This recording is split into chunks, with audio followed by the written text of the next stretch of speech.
What if I told you that your path to financial freedom isn't about how much money you make, but how well you manage your cash flow? Stay with me, because today we're uncovering Robert Kiyosaki's game-changing book, Cash Flow. Welcome to Wealthwhise, Robert Kiyosaki's Cash Flow, a book that has transformed the way millions approach personal finance and investing. Whether you're an aspiring entrepreneur or someone looking to break free from the 9-to-5 grind, this book offers invaluable insights on how to take control of your financial destiny. But is it really worth your time? Let's find out. Before we get into the nitty-gritty of the book, let's take a moment to talk about the man behind it, Robert Kiyosaki. A financial educator, entrepreneur, and the author of the best-selling Rich Dad, Poor Dad, Kiyosaki has made it his mission to teach financial literacy to the masses. His book Cash Flow has become a cornerstone for those serious about mastering their money. But how did this book impact the world of personal finance? The answer might surprise you. Let's break down the key features of cash flow, starting with the famous cash flow quadrant. Imagine your income sources categorized into 4 distinct types: employee, self-employed, business owner, and investor. Each quadrant isn't just a title, it represents a mindset, a strategy, and a way of life. The employee quadrant is where most of us start. It's the safe zone, where you exchange your time and skills for a paycheck. But as Kiyosaki emphasizes, this quadrant is also where financial freedom is most elusive because your income is tied directly to your time. The self-employed quadrant offers a bit more freedom. You're your own boss, but you're still trading time for money. Think of doctors, freelancers, or consultants who may have more control over their work, but still face limits in scaling their income. The business owner quadrant is where things get interesting. Here, you've built a system, a business, that works for you. Instead of exchanging time for money, you leverage others' time to generate income. Kiyosaki argues that this is where true financial freedom begins to take shape. Finally, the investor quadrant is the ultimate goal. This is where money works for you. By investing in assets like real estate, stocks, or businesses, you generate passive income that can continue to grow, regardless of how much time you put in. But the book doesn't stop there. Kiyosaki introduces the concept of financial intelligence, a crucial skill that allows you to move from one quadrant to another.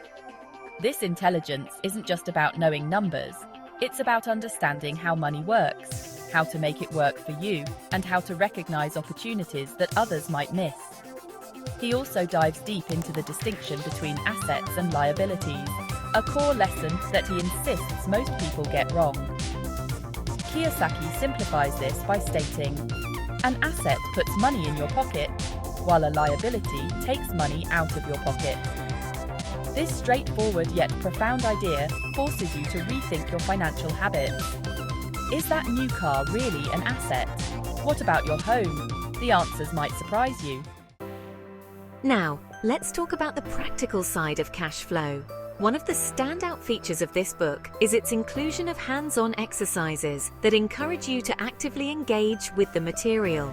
Kiyosaki doesn't just want you to read about financial concepts, he wants you to apply them in your life. Here are some of the key exercises the book offers. Personal financial statement exercise. Early in the book, Kiyosaki encourages readers to create a personal financial statement. This involves listing all your assets, liabilities, income, and expenses. It's a powerful exercise because it gives you a clear snapshot of your financial health. Are your assets truly generating income? Are you burdened by too many liabilities? This exercise helps you identify areas where you need to improve, and it's something you can revisit regularly to track your progress. Cash flow analysis. Another critical exercise involves analyzing your cash flow. Kiyosaki asks you to track your income and expenses over a month to see where your money is going. This might sound simple, but it's incredibly revealing. You may discover that small unnecessary expenses are eating away at your income, or that you're relying too much on a single source of income. The goal here is to start thinking like a business owner, even if you're still in the employee quadrant. By understanding your cash flow, you can begin to make strategic decisions that will help you move toward financial freedom. Asset and liability evaluation. Kiyosaki also pushes readers to critically evaluate their possessions. He asks you to list out all the major items you own, your house, your car, your investments, and categorize them as assets or liabilities based on whether they put money in your pocket or take money out. This exercise is often an eye-opener, as many people realize they've been misclassifying liabilities as assets. It's a crucial step in reshaping your financial mindset. Setting financial goals. After assessing your current situation, the book encourages you to set clear, actionable financial goals. Whether it's moving from the employee to the business owner quadrant, investing in your first property, or simply building an emergency fund, Kiyosaki stresses the importance of having a plan. He provides guidelines on how to set realistic goals that align with your long-term vision for financial independence. The cash flow game. One of the most engaging practical tools in the book is the cash flow game, a board game that Kiyosaki developed to teach financial principles in a hands-on, interactive way. The game simulates real-life financial scenarios, challenging you to make decisions about investing, managing debt, and building wealth. It's a fun and educational way to apply the concepts you've learned, and it helps reinforce the importance of cash flow in achieving financial freedom. These exercises aren't just theoretical. They're designed to transform the way you think about money and help you take concrete steps toward financial independence. Kiyosaki's approach is all about empowerment. By actively engaging with these exercises, you're not just learning about financial freedom, you're taking the first steps to achieving it. Please stay with us as we dive into the real-world strengths and weaknesses of this book. Plus, we'll be lining it up against some other top investing reads. First, let's talk about the pros. One of the most powerful aspects is its ability to make complex financial concepts accessible. Kiyosaki doesn't just throw around jargon. He breaks down ideas like cash flow management, asset allocation, and the power of passive income into bite-sized, understandable pieces. This makes the book not just a read, but a manual that you can refer back to as you start implementing these strategies in your life.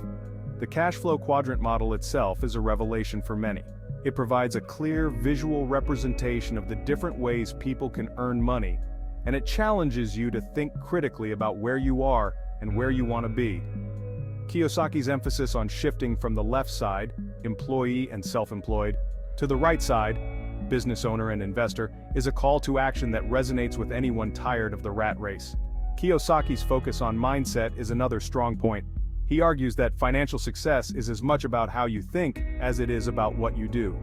By cultivating a mindset of abundance, recognizing opportunities, and taking calculated risks, you can transform your financial reality. This psychological shift is often the hardest part, but Kiyosaki provides the tools and encouragement needed to make it happen. However, the book isn't without its cons. One of the main criticisms is that Kiyosaki's approach can seem overly simplistic. While the cash flow quadrant is a great framework, some readers might find it lacking in depth when it comes to practical implementation. For instance, moving from an employee to a business owner is a lot easier said than done. It requires not just financial capital, but also time, effort, and a certain level of risk tolerance that not everyone possesses. Another point of contention is Kiyosaki's emphasis on real estate investing. While he argues that real estate is one of the best ways to generate passive income, this advice may not be applicable to everyone, especially in markets where property prices are extremely high or where regulations make real estate investment difficult. Some critics also feel that the book glosses over the potential downsides of real estate, such as market volatility, maintenance costs, and the complexities of property management. Moreover, Kiyosaki's critique of traditional education, while thought-provoking, can be a bit polarizing. He argues that schools fail to teach financial literacy, which is why so many people struggle with money. While there's truth to this, some readers might feel that Kiyosaki is too dismissive of the value of formal education, especially for those who thrive in structured environments. Despite these criticisms, this book delivers actionable insights that are hard to ignore. Kiyosaki's ability to distill complex ideas into digestible advice is a testament to his experience and understanding of personal finance. And while some aspects of the book may require further research or adaptation to your specific situation, the core message is clear. Financial freedom is possible, but it requires a deep understanding of cash flow, a willingness to learn, and the courage to take risks. How does cash flow stack up against other personal finance classics? While books like Dave Ramsey's The Total Money Makeover focus on debt reduction and budgeting, And Vicki Robbins' Your Money or Your Life emphasizes frugality and life satisfaction. Cash Flow stands out with its focus on wealth creation through cash flow management. Kiyosaki's approach is less about cutting costs and more about creating multiple streams of income, making it particularly appealing to aspiring entrepreneurs and investors. So, what's the final verdict on cash flow? I'd give it a solid 8 out of 10. While it's not without its flaws, the actionable advice and unique insights make it a must-read for anyone serious about building wealth. Whether you're a beginner or a seasoned investor, this book has something to offer. If you're ready to take control of your financial future, this book is a great place to start. Thanks for watching. If you found this review helpful, don't forget to give it a thumbs up and subscribe for more content on personal finance and investing.